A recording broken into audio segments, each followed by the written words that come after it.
Hi, everyone. Welcome to Sunday's Green Party Tea live stream here on YouTube. Thanks for coming out and being here with me today. Remember, you can always check me out at linktr.ee/ Green Party Tea as it goes across your stream. Don't forget to like, share, and subscribe. And let me tell you about the wild ride that we're on for today. Usually I have my computer available to do my live streams and do all types of things. However, what happened was my computer has decided that it no longer wants to be a part of the planet. It wants to be among the dinosaurs. So I am currently working to get that back. Hi, Edie. Nice to see you.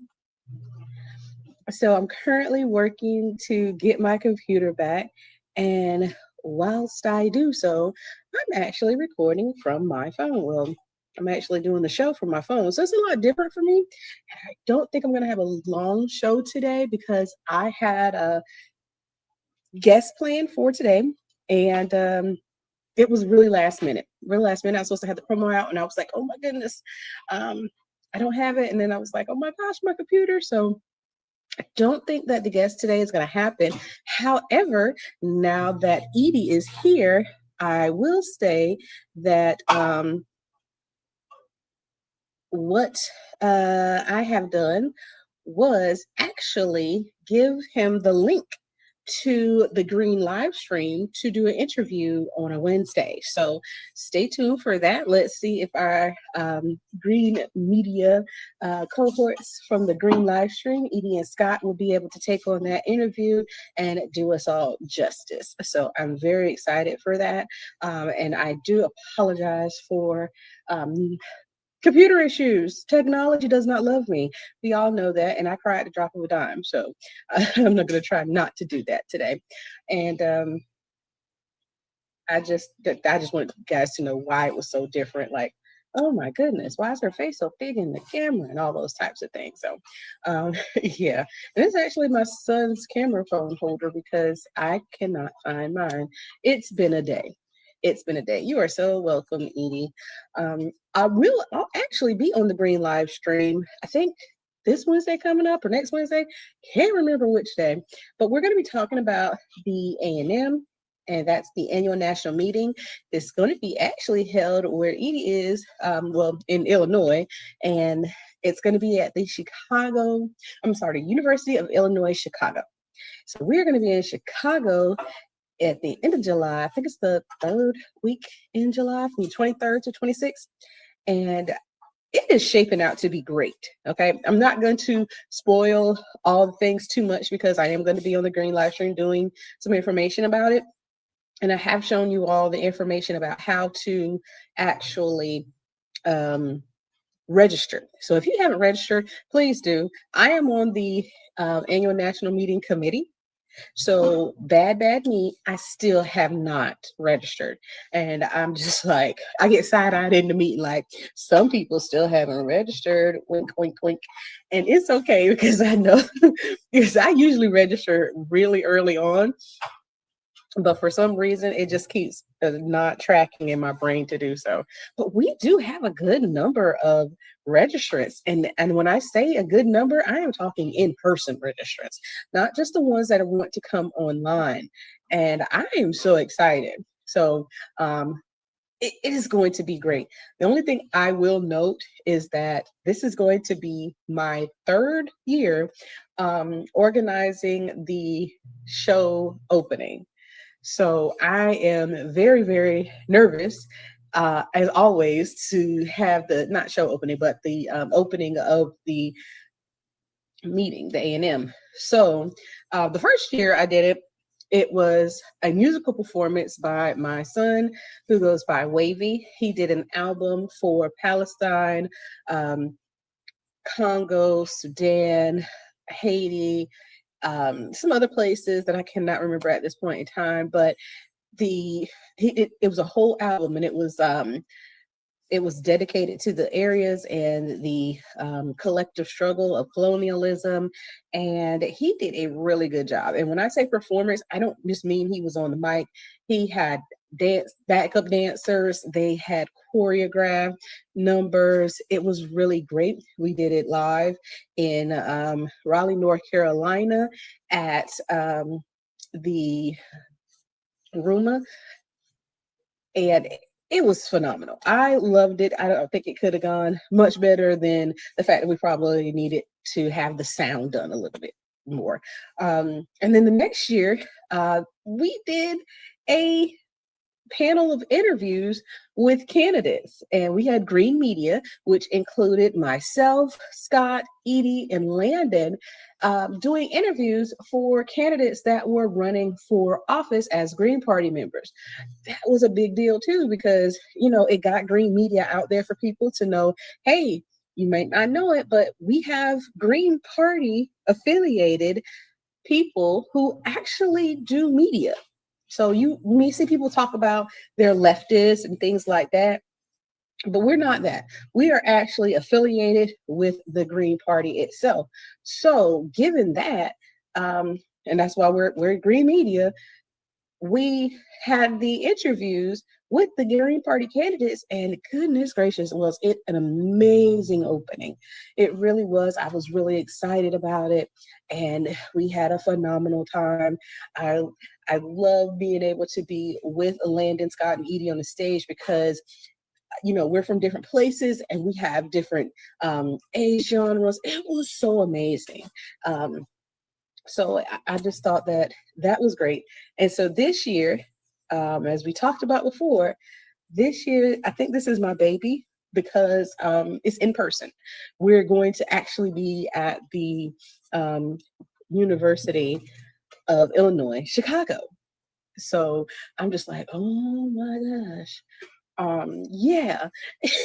So this one is called Be Seen Being Green. I'm not going to go into details about it much because we are going to talk about it on the Green live stream. But I will say, wear your best dress. And just so y'all know, my husband is picking out my clothes. And when I say that, when my husband my husband buys all my clothes anyway. I don't even do it anymore. That's neither here nor there. But he is picking out our outfits. We're going to be matching and we are going to be stepping out. When I say stepping out, you'll see what I'm talking about when you get there. So I know some best dress for some people is, maybe a nice shirt and some jeans. That's fine. Best dress for you. That is what it is. But I will tell you, I'm going to be stepping out in that thing. Okay. So just be prepared. The part of it is be seen being green. So be green. Have something green on. Be your best self. And let's do things together. It is our first time back in person for a very, very, very long time. I mean, it's 2026, right? COVID hit in the 2019, 2020.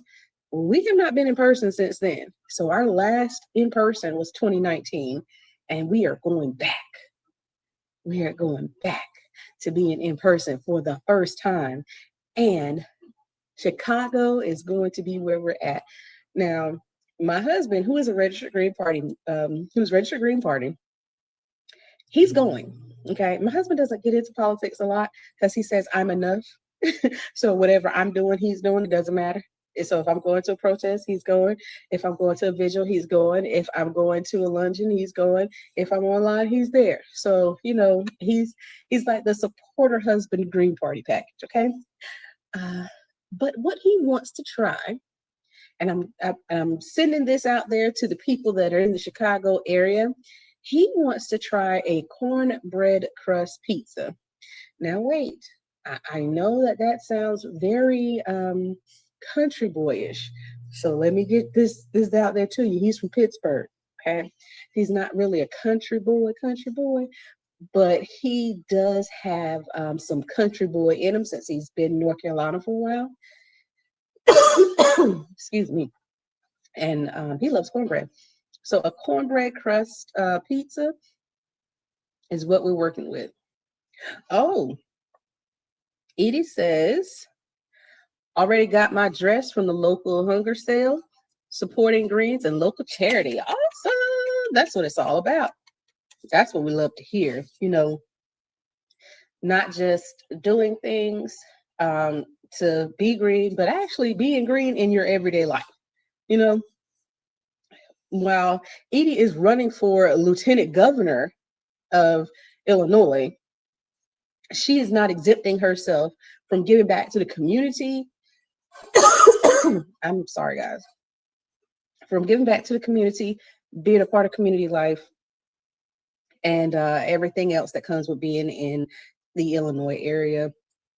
Um, and that, please, I want you guys to know that even though my show's gonna be early today, that after my show at 7 p.m. Eastern time, Green Live Stream will be on with Scott and Edie.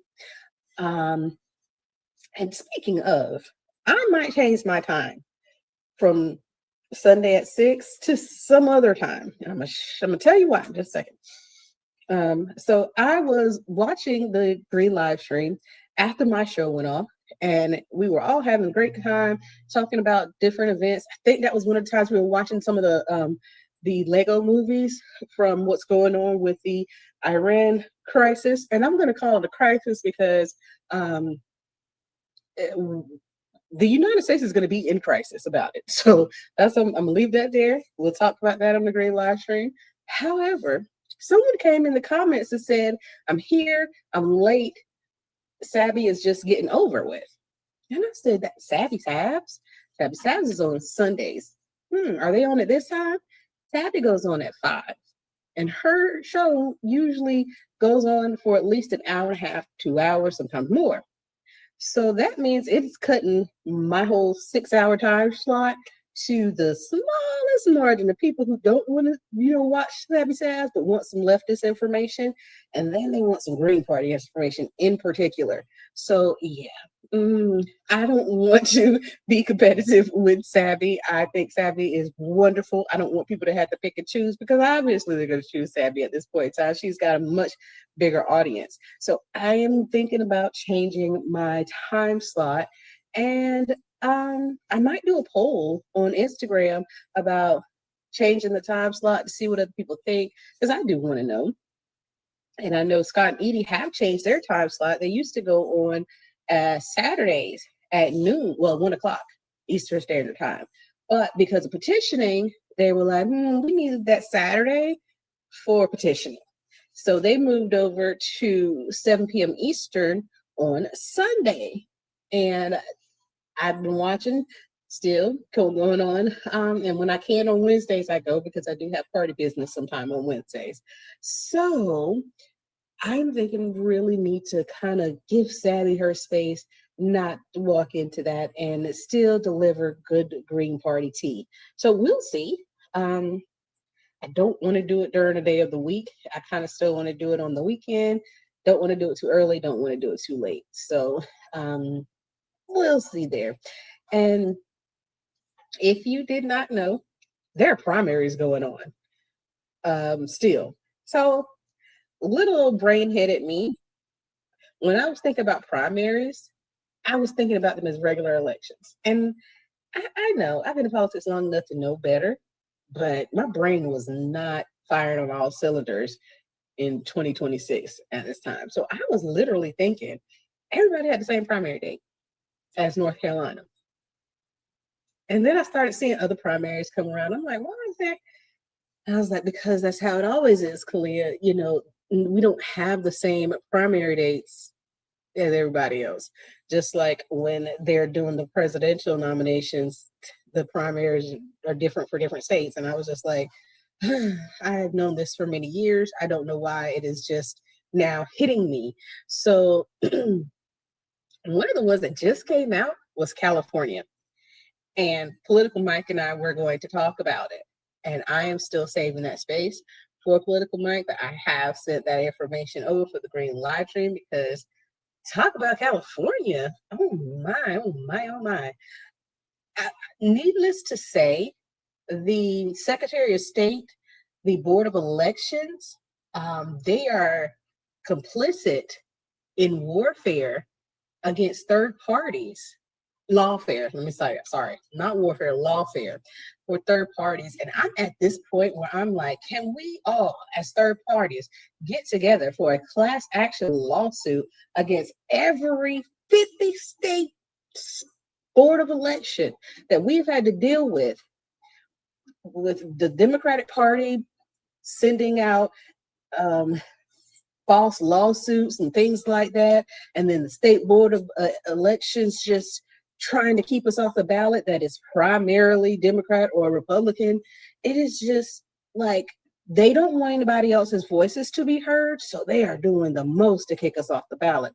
And even when they have no grounds to kick us off the ballot, they will kick the bucket far enough down the line so that it affects ballot access, it affects your voting rights in the primary, and then it's like, whoopsie, sorry, primaries are over, so bye, later gator, see you next year.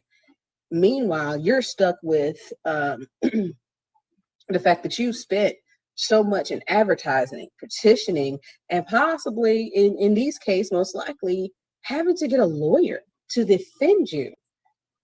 So it is to the point where if the American people can't see that lawfare is being weaponized against democracy at this point in time, they're also complicit because you do not want your vote, your voice, or anyone else's voice to be heard. Edie says something that I'm going to show it up there. Edie says, warfare, lawfare, potato, and I absolutely agree because, I mean, it is what it is. And the fact that we had to go through this, I did not live through this in that North Carolina, Matt Ho era, I will say, because I was just like a person still far in the background, just supporting the Green Party and dues paying and register green, but I was not involved at the time. So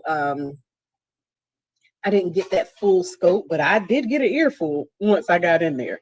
So wasn't there for that, but I've seen this happen so much in 2024 for presidential ballot access, for congressional ballot access. It's like they will use every tactic they have to keep you off the ballot because, and this is probably why I was thinking warfare, because they have these huge war chests from corporations that donate to them to be able to get their voices heard, while we don't have that war chest because we rely on donations from everyday people. $5, thank you, ma'am. That $5 means as much to us as a $5,000. And when I say means, I mean from the bottom of our heart, we thank you. It may not be able to stretch as much as that 5,000, but it means that somebody said, "Hey, I see you. I see your point. I see your voice, and I want to have you represent me." That's what that $5 would mean. And that would be the same for that $5,000.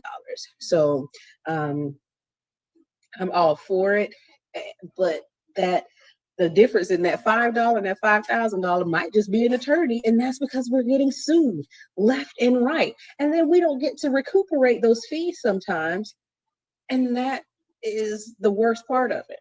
So we're literally fighting for our political lives out here to gain ballot access, retain ballot access. And that is something that I believe should be banned across all states. What I've said before, and I'm going to say it as much as I can until I am blue in the face. And yes, just because you have melanin does not mean you can't be blue in the face. I've been there, done that. I have asthma, okay? So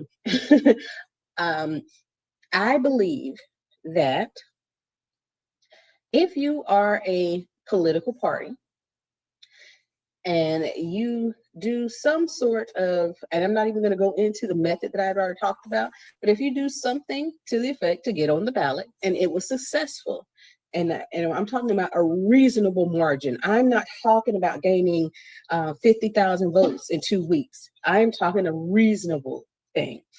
As long as you have the lights open for your party, meaning you are doing things.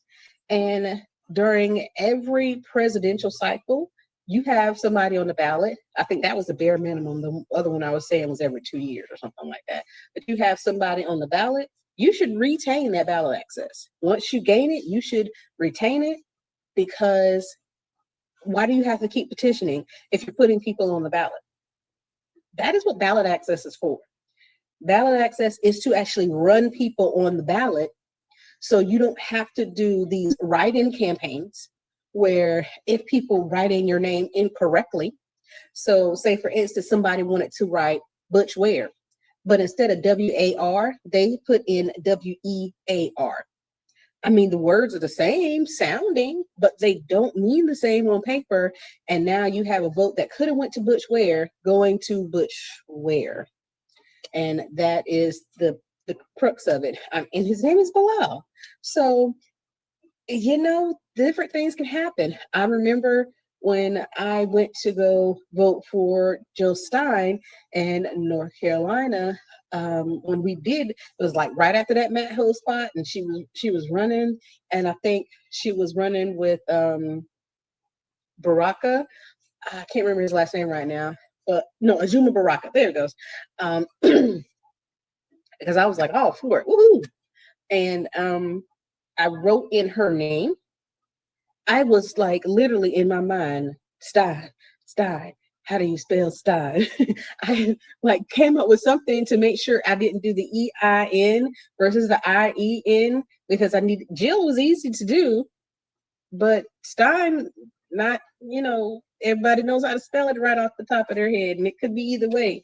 I thought I before E except after C, and words like way in there. That was what I was going with, but that was not even correct. So it does make a difference.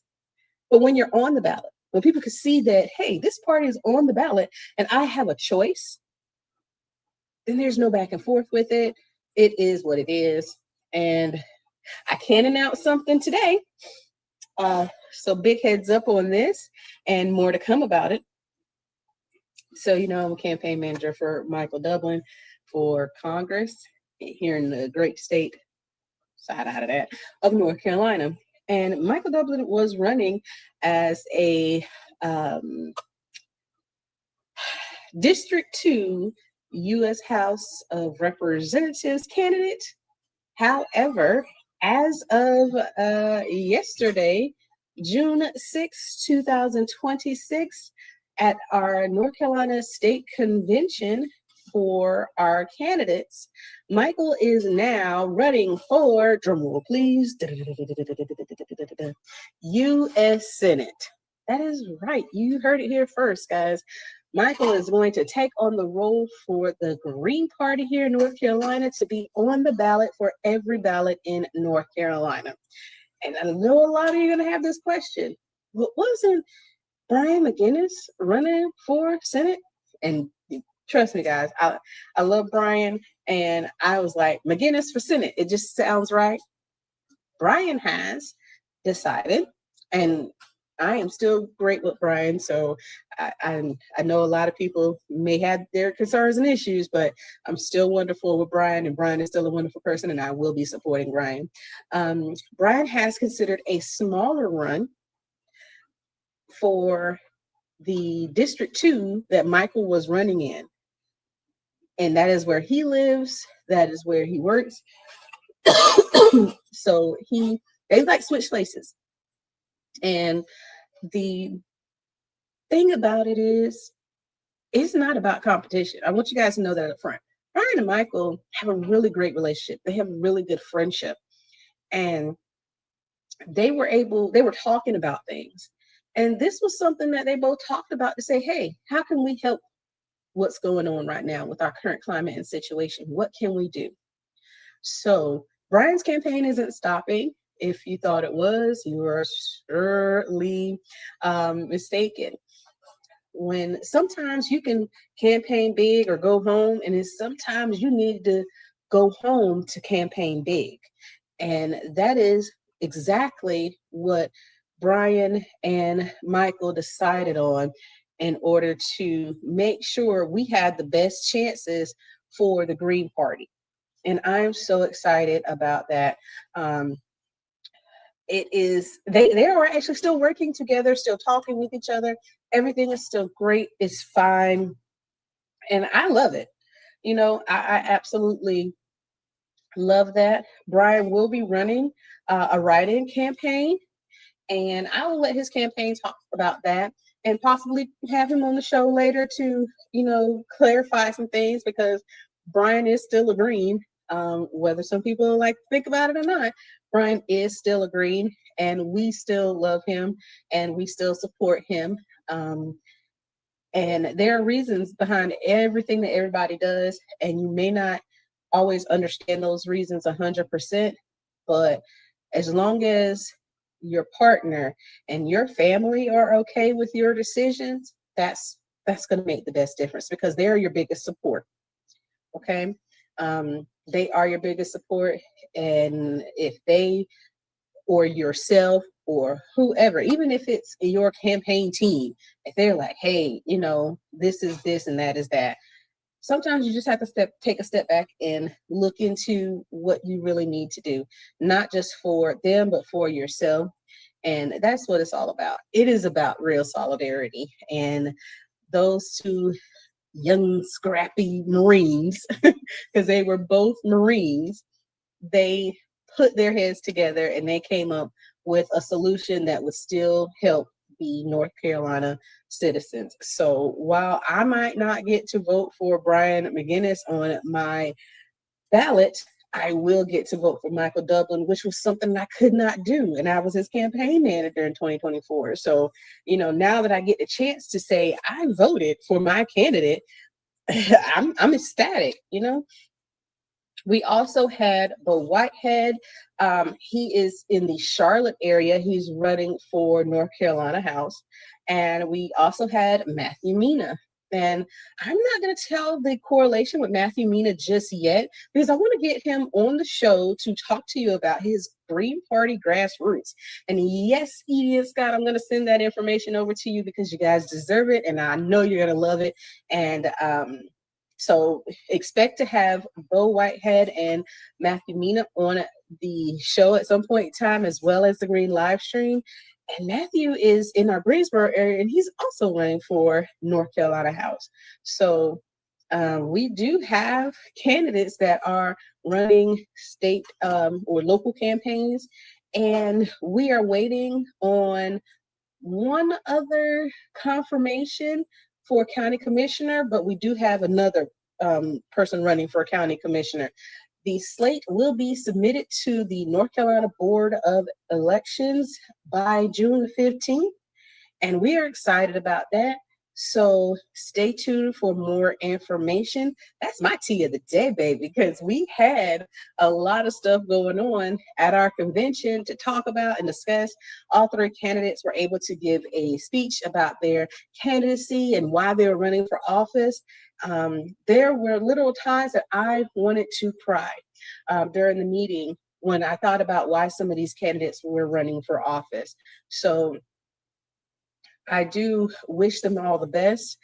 For the ones that I won't see on my ballot, I'm still going to support your campaign. And for the ones that are going to be on my ballot, which is only Michael Dublin, of course I'm going to support his campaign because I'm his campaign manager. So I can't wait to see you all next time. I'm going to end it up here. And what I'm going to say is you now have a 30-minute break. Okay? You have a 30-minute break to cook a quick 30-minute meal, grab some snacks, do whatever you got to do because Green live stream is starting in 30 minutes. Okay. So whatever you have to do right now, get yourself ready, get yourself together, and then I will see you back at the Green live stream in 30 minutes so we can talk about everything that's happened this week. And that is actually Wavy walking around in the background. Say hi, Wavy. He just woke up. He's doing chores already. That's Wavy home from UNC Pembroke for the summer. And he's just giving me life right now. So I love it when the children wake up and start doing chores. Gotta love that. So I'm gonna go ahead and sign off for today. We are gonna get some more tea coming your way. And remember, in 30 minutes, you will be able to watch the Green live stream with Edie and Scott. Hope to see you all there. Take care. Have a wonderful week and bye.